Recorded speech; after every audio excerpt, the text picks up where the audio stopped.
Hello my lovely divine souls, कैसे हैं आप सब। आशा करती हूँ आप सब ठीक हैं, खुश हैं, मज़े में हैं। आज मैं बात करने वाली हूँ ट्विन फ्लेम जर्नी के बारे में। क्या होती है ये ट्विन फ्लेम्स, कैसी होती है ये जर्नी। तो वीडियो के लास्ट तक बने रहिएगा ताकि आप कोई भी इम्पॉर्टेंट मैसेज मिस ना कर जाएं। और चैनल को सब्सक्राइब करके बेल आइकन को प्रेस कर देना ताकि आगे की कोई भी वीडियो आपसे मिस ना हो जाए। तो आइए अब बात करते हैं ट्विन फ्लेम्स के बारे में। तो पहले ही हमारे मन में एक क्वेश्चन आता है कि क्या होते हैं ये ट्विन फ्लेम्स। आजकल ये वर्ड बहुत ज़्यादा ट्रेंड में है। युवाओं में ये बात सुना जाता है कि मेरा बॉयफ्रेंड मेरा ट्विन फ्लेम है या फिर मेरी गर्लफ्रेंड मेरी ट्विन फ्लेम है। तो मैं पहले ही आपको बता दूं, ये ट्विन फ्लेम्स बहुत रेयर होते हैं। हर कोई ट्विन फ्लेम नहीं हो सकता। ये बहुत स्पेशल सोल्स होते हैं। 100 में से 2 या 3 ही ट्विन सोल्स हो सकते हैं। इनको हमारे हिंदी में शिव शक्ति कहा जाता है और चाइना में इसको यिन एंड यांग बोला जाता है। ये ट्विन फ्लेम्स एक ही आत्मा का 2 पार्ट 2 अलग बॉडी में होते हैं। वैसे तो हर एक आत्मा का एक मैस्कुलिन और एक फेमिनाइन पार्ट होता है, लेकिन ये एक ही बॉडी में होते हैं। लेकिन ट्विन फ्लेम के लिए ही बस ये थोड़ा अलग कॉन्सेप्ट है कि सिर्फ ट्विन फ्लेम्स के ही एक पार्ट बाहर किसी दूसरे की बॉडी में होता है। ये डिवाइन की मर्ज़ी से किसी ख़ास मकसद के लिए इस धरती पर आते हैं। यहाँ पे मैं बता दूँ, ये ट्विन फ्लेम्स शिव शक्ति के अंश होते हैं और जब भी धरती पे नेगेटिविटी बहुत ज़्यादा बढ़ जाती है, बहुत ही ज़्यादा लो वाइब्रेशन में चले जाते हैं हमारे मदर अर्थ, तो उस टाइम पे बहुत सारी ट्विन सोल्स इस धरती पे आते हैं, जन्म लेते हैं। क्योंकि मदर अर्थ की वाइब्रेशन रेज़ करने के लिए, मदर अर्थ की पॉजिटिविटी को बढ़ाने के लिए ये काम करते हैं। तो ये अब आते हैं ये दोनों मिलते कैसे हैं। वैसे तो ये divine masculine and divine feminine बचपन से ही बहुत दुख झेलते हुए बड़े होते हैं। लेकिन फिर एक टाइम ऐसा आता है जब एक सोल बहुत ज़्यादा टफ टाइम झेल रहे होते हैं और एंजल गाइडेंस उन्हें मिलते रहते हैं और वो धीरे धीरे सेल्फ लव सीख रही होती है। ज़्यादातर ये डिवाइन फेमिनाइन होती है। इस टाइम पर अचानक से ही इनकी ज़िंदगी में डिवाइन मैस्कुलिन की एंट्री होती है। कहीं भी हो सकती है, ये सोशल मीडिया में अचानक से मिल सकते हैं या फिर किसी पार्टी में, कहीं भी कोई सोशल गैदरिंग में एक दूसरे को देख सकते हैं। दोनों कहीं भी मिल सकते हैं। पहली नज़र में ही ये दोनों एक दूसरे से बहुत जाने पहचाने फील करते हैं अपने आप को।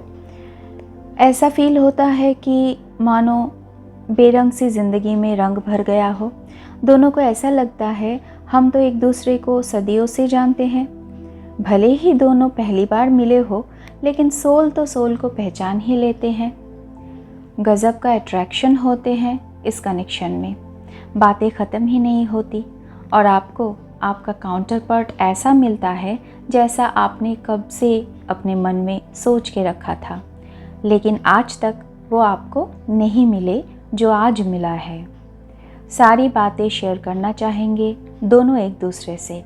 इस ट्विन फ्लेम पीरियड को कहते हैं बबल फेस। लेकिन एक बात यहाँ पे मैं बोलना चाहती हूँ कि आम गर्लफ्रेंड बॉयफ्रेंड के रिलेशन जैसे होते हैं जिसमें बहुत ज़्यादा रोमांस होता है, ट्विन फ्लेम रिलेशन ऐसा नहीं होता है। इसमें बहुत दर्द होता है, बहुत दुख झेलने पड़ते हैं, बहुत टफ टाइम झेलना पड़ता है और एक दूसरे से सेपरेशन भी होते हैं। पहली बार जब मिल लिए, फिर यूनिवर्स दोनों को फिर से अलग कर देते हैं। एक बार मिला दिया, फिर दोनों को अलग कर देते हैं। ये सेपरेशन टाइम बहुत टफ होता है। अपने आप को संभालने में बहुत टाइम लग जाता है, बहुत दर्द होता है। हार्ट के पास थोड़ा थोड़ा पेन भी होता है कभी कभी, लेकिन ऐसा होता है और ये ज़रूरी भी होता है इस जर्नी में आगे बढ़ने के लिए, अपने आप को तैयार करने के लिए। फिर आता है सेपरेशन ये जो सेपरेशन हो गया ये ज़रूर होता है। ट्विन फ्लेम जर्नी अगर है तो सेपरेशन होगा ही होगा, ये कोई नहीं रोक सकता, ये डिवाइन की मर्ज़ी से होता है। आप जब पहली बार मिलते हैं तब भी इसमें आपका कोई हाथ नहीं रहता, डिवाइन की मर्ज़ी से मिलते हैं, और जब बिछड़ते हैं तभी भी डिवाइन की मर्ज़ी से ही बिछड़ेंगे।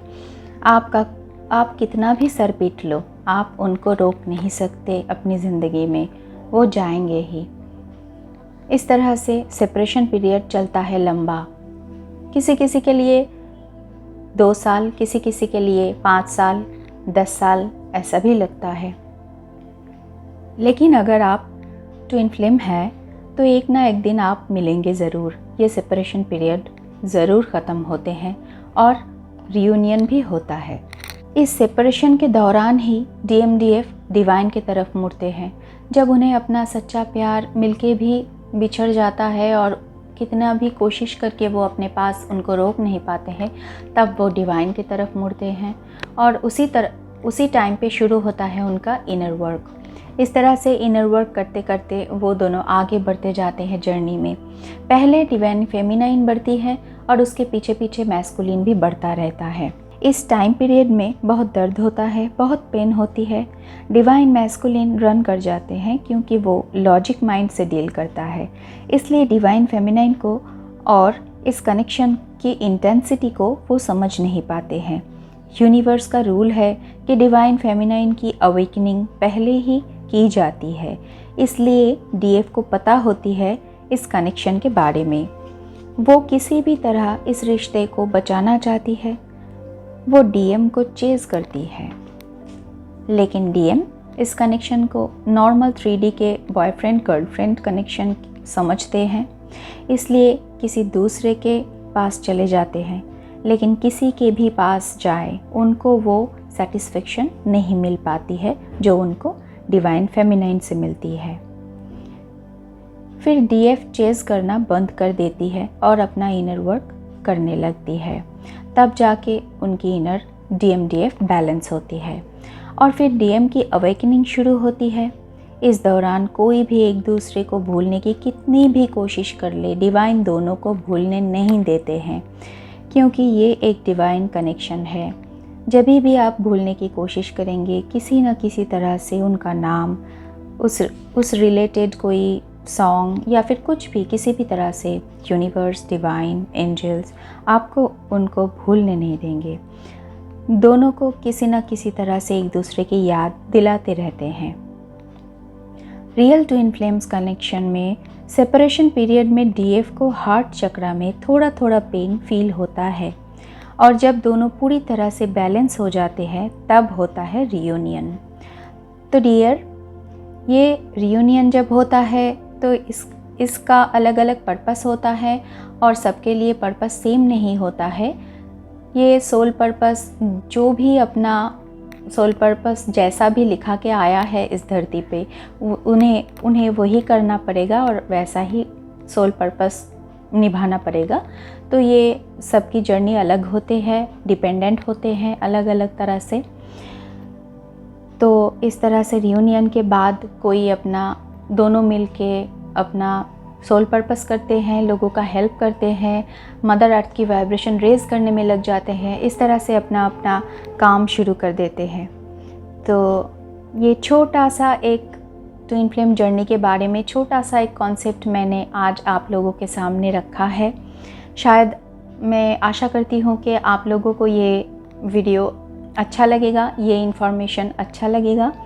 तो अगर अच्छा लगे तो मेरी वीडियो को लाइक कर देना, शेयर कर देना और चैनल को ज़रूर से ज़रूर सब्सक्राइब कर लेना। तो आज के लिए इतना ही। आगे की वीडियो में मैं और जानकारी देती रहूँगी। मिलते हैं अगली वीडियो में, तब तक के लिए टेक केयर, बाय।